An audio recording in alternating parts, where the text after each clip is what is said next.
छत्रपती संभाजीनगरच्या महानगरपालिकेसमोर तुम्ही उपोषणासाठी बसले, तुमच्या मागण्या काय आहेत? माझी मागणी आहे साहेब, माझी पुष्पनगरीमधून 31 वर्षे झालं बदली केलेली आहे.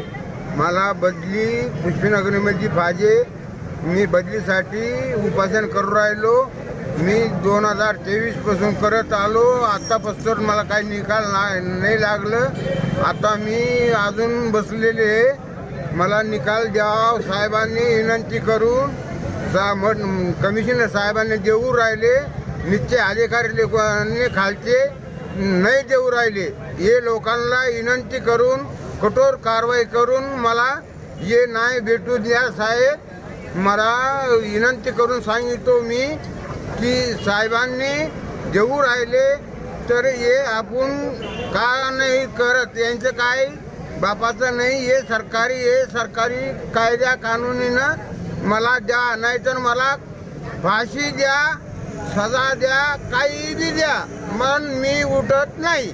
तुम्ही किती वर्ष पुष्पनगरी मशानभूमीला नोकरीला होते आणि सध्या कुठे आहेत आणि नोकरीची सेवा किती केली? पहिलं 15 वर्षे पुष्पनगरीमध्ये होतो. नंतर 3 वर्षे ड्युटीला लागून 3 वर्ष झाले तरी त्याला ठाकूरवाणीनं हाकालून दिलते. ठाकूरवाणी हाकालून दिलेल्या माणसाला हे कॉर्पोरेशन समर्थन करून मला तिथून हाकालून त्याला बसविले. तरी मी त्या मशानमध्ये मी राहून कसं तरी जिंदगी गुजारली. आता गुजरणं होत नाही.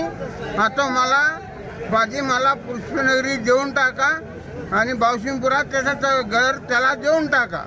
कोणाचा घर त्याला द्या साहेब, विनंती करून सांगितलो.